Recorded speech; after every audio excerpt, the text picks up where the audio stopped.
রমজান মাস হলো ইসলাম ধর্মের বরকতময় ও পবিত্র মাস। এই মাসে কোরআন নাজিল হয়েছে, রোজা ফরজ করা হয়েছে, লাইলাতুল কদরের মতো শ্রেষ্ঠ রাত রয়েছে। রহমত, নাজাত এবং মাগফিরাতের দরজা খুলে দেওয়া হয়। আল্লাহ আমাদের সবাইকে রমজানের সঠিকভাবে আমল করার তৌফিক দান করুন এবং কবরের কঠিন আযাব থেকে হেফাজত করুন।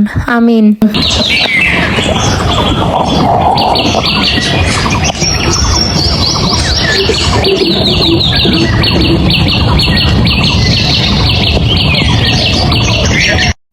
আসসালামু আলাইকুম, আমি সাদিয়া বগুড়া থেকে বলছি। মম সাদিয়া ইস লাইফস্টাইল চ্যানেলে আপনাদের সবাইকে আবারও একবার স্বাগত জানাচ্ছি।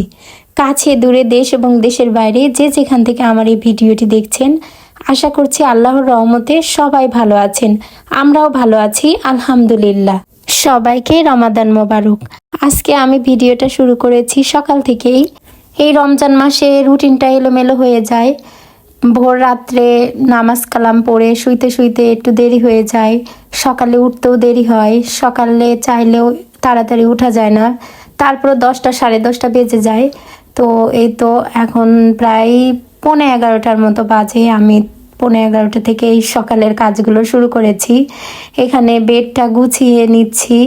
আরও একবার মনে করে দিচ্ছি, যারা যারা ভিডিওটা ক্লিক করেছেন লাইক দিতে অবশ্যই ভুলে গেছেন, তো লাইক দিয়ে নেবেন। লাইক দিয়ে আমার ভিডিওটা কন্টিনিউ করবেন। আপনার একটি লাইক আমার কাছে অনেক মূল্যবান। আপনার একটি লাইকের কারণে আমার এই ভিডিওটি আরও অনেকের কাছে পৌঁছে দিতে সাহায্য করবে। তাই বলছি, কিপটামি না করে একটা লাইক দিয়েই দেন না। তো এখানে আমি এই টেবিল ল্যাম্প, তারপরে ছোট টেবিলটা পরিষ্কার করে নিচ্ছি। আমাদের বাসা যেহেতু নিচতলা, অনেক ময়লা হয়। কোথা থেকে যে এত বালি আসে জানি না। একদিন যদি না পরিষ্কার করি তো ময়লাগুলো কেমন যেন তাকিয়ে থাকে। তো আমি প্রতিদিন ফ্লোর মোছার চেষ্টা করি, প্রতিদিন ফ্লোর মুছলে তাহলে এগুলো একটু মোছামাছি করি, কিন্তু এই রমজান মাসে প্রতিদিন আসলে মুছতে পারছি না। তো এখানে টিভিটা পরিষ্কার করছি। এখানে একটা খুব বড় অঘটন ঘটে গেছে। আসলে আমার খুব খারাপ লাগছিল, কিভাবে যে এটা হলো বুঝতেও পারি নাই। তো কি ঘটছে সেটা আপনাদের এখন বলবো না, পরে বলবো। আর আমার ফার্নিচার যেহেতু একটু কালোর মধ্যে, এই জন্য ময়লাটা বেশি দেখা যায়। খাট, ওয়ার্ড্রোব সব কিছু ডিজাইনের মধ্যে অনেক ময়লা জমে গেছে। অনেক সময় লাগবে এগুলো পরিষ্কার করতে। করব ইনশাল্লাহ সময় করে। তো সামনের উপর যে ময়লাগুলো সেগুলো একটু পরিষ্কার করে নিচ্ছি। এখন পর্যন্ত কে কে আমার ভিডিওতে আছেন জানি না। তো আমার এই ভিডিওর মধ্যে আমার কথাবার্তা কিংবা কোনো কাজ যদি আপনাদের কারো ভালো লেগে যায়, সেটা অবশ্যই কমেন্টের মাধ্যমে জানাইতে পারেন। আর যদি আমার এমন লাইফস্টাইল সাদামাটা ব্লগ আপনাদের কাছে ভালো লাগে, তাহলে আমার চ্যানেলটি সাবস্ক্রাইব করে পাশে থেকে অন বাটনটি ক্লিক করে রাখতে পারেন। আমি যে কোনো সময় নতুন কোনো ভিডিও ছাড়লে আপনার কাছে নোটিফিকেশন চলে যাবে। আপনি আপনার সময় সুযোগ মতো সেটা দেখে নিতে পারবেন। আর এখন পর্যন্ত যারা যারা আমার চ্যানেলটি সাবস্ক্রাইব করে রেখেছেন তাদেরকে আরও একবার ধন্যবাদ জানাচ্ছি। তো আমার বেডরুমটা গোছানো হয়ে গেছে।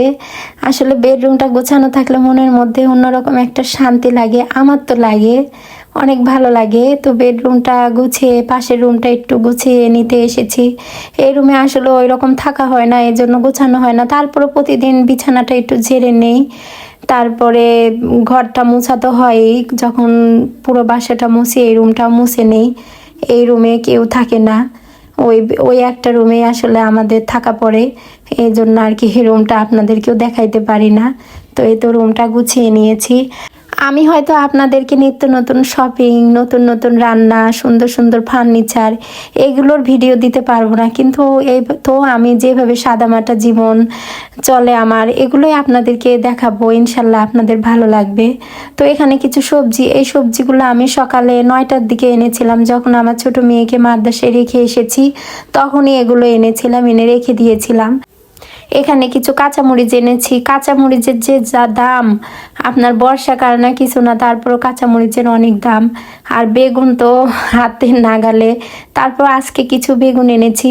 এই ভিডিওটা আমার প্রায় 3টা কিংবা 4টা রমজানের মনে হয় 4র্থ রমজানের ভিডিও। আর এখানে কিছু আলু, এই আলুটা কেউ কি চিনেন? এটা হয়তো উত্তরবঙ্গের মানুষ চিনবে, এটারে হাগরাই আলু বলে। এই আলুটার ভর্তা এত মজা খেতে, আর সব আলুর থেকে এই আলুটার দামটা অনেক বেশি। তো আমি এখানে 1 কেজির মতো নিয়ে এসেছি। পেঁয়াজি বানানোর জন্য কিছু গুঁড়ো ডালের মধ্যে একটু পানি দিয়ে রাখলাম। পানি দিয়ে রেখে তারপরে আমি গোসলে যাব। গোসল দিয়ে নামাজ কালাম পড়ে তারপরে ভিডিওটা আবার দুপুর থেকে শুরু করেছি। এখানে সবজি কেটে নিচ্ছি, উস্তো ভাজি করব আর লাউ শাক দিয়ে টাকি মাছ রান্না করব।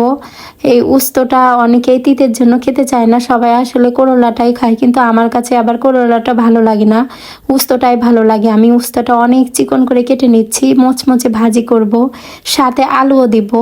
আমার মেয়েগুলো উস্তো ভাজির পাগল, খুব পছন্দ করে। মেয়ের বাবার তো বলাই যাবে না, উস্তোর তরকারি ভাজি সব কিছু পছন্দ করে। আমার মেয়েরা যে কোনো ধরনের সবজিটা খায়, আর আমাদের বাসায় সবজিটাও বেশি রান্না করা হয়। তো এখানে সুন্দর করে লাউ শাকটা কেটে নিচ্ছি। আমার কাছে টাকি মাছ দিয়ে লাউ রান্না করলে অনেক মজা লাগে খেতে। তো লাউ শাকটা আমার প্রায় কাটা হয়ে গেছে। কিছু লাউ শাকের মধ্যে আলুও দেবো, যেহেতু শাকটা আমার কম, আলু না দিলে শাকটা একদমই অল্প হয়ে যাবে। সব কিছু কেটে কুটে রেডি করে নিয়ে রান্না করতে গেলে রান্না করতে সময় লাগে না, এই জন্য আমি আগে সব কিছু কেটে নিই। এখানে ডাল ভিজে রেখেছিলাম, সেটা হয়ে রয়েছে। কাঁচামরিচ, বেগুন, তারপরে বেসন, এখানে কিছু ধনিয়া পাতা, এগুলো কেটে নিয়েছি। এখন উস্তো ভাজিটা আমি করে নেব।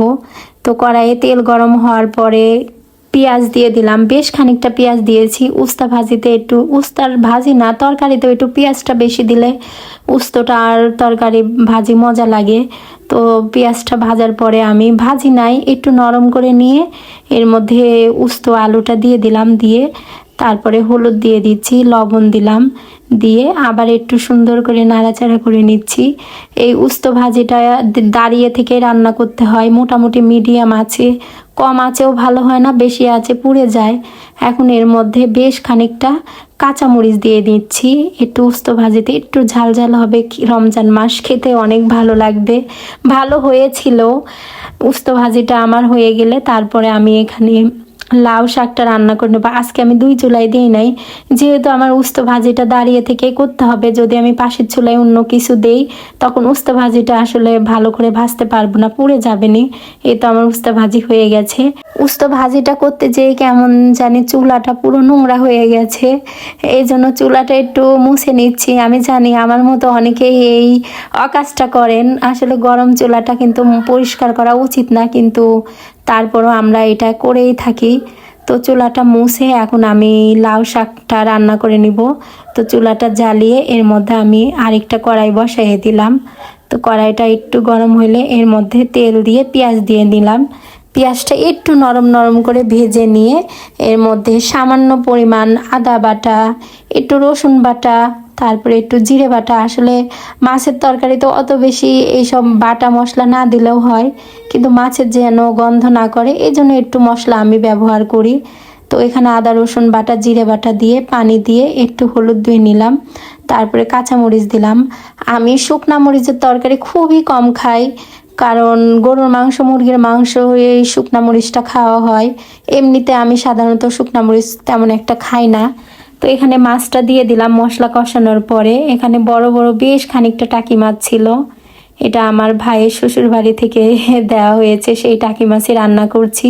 তো মাছটা কষানো হয়ে গেছে, এখন এই মাছটা আমি উঠিয়ে নিচ্ছি।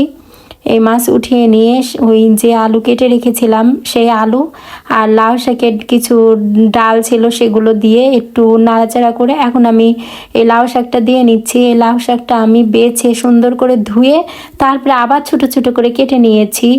কেটে তারপরে এই তো আমার তরকারিটা কষানো হয়ে গেছে। এখন একটু পরিমাণ মতো পানি দিয়ে দিলাম। এটা সুন্দর একটু মাখা মাখা রসালো থাকবে, একবারে শুকাবো না। এই তো আমার তরকারির কালারটা অনেক সুন্দর লাগছে না? খেতেও অনেক মজা হয়েছিল। আমি রান্না করেছিলাম সেহরির জন্য, কিন্তু দুঃখের বিষয় সেহরিতে আমার যায় নাই। তো এখানে টাকি মাছের কাঁটাগুলো বেছে নিয়েছি, বেছে নিয়ে মাছগুলো দিয়ে দিলাম, তার সাথে কিছু ধনিয়া পাতাও দিয়ে দিচ্ছি। এইভাবে লাউ শাক দিয়ে টাকি মাছ রান্না করলে খেতে অনেক মজা লাগে, অনেক মজা হয়েছিল। আমার মেয়েগুলো খুব তৃপ্তি সহকারে খেয়েছে। তরকারি রান্না শেষ, এখন ইফতারির আইটেমগুলো আমি ভেজে নেব। তো এখানে কড়াইয়ে তেল দিয়ে দিয়েছি, তেলটা গরম হয়ে গেছে। আর ডালটার মধ্যে আমি সব কিছু পেঁয়াজ মরিচ ধনিয়া পাতা দিয়ে মাখিয়ে নিয়ে এখন একটু একটু করে দিয়ে নিচ্ছি। আমার মেয়েরা পেঁয়াজটা পছন্দ করে না, পেঁয়াজটা আমাকে একাই খেতে হয়। বানাইতে চেয়েছিলাম অল্প একটু, কিন্তু বেশি হয়ে গেছে, কিছু করার নেই, এটাও আমাকে একাই খেতে হবে। এটাই আমার রমজান মাসের একটা দিনের রুটিন, কিভাবে সকাল থেকে শুরু হয়।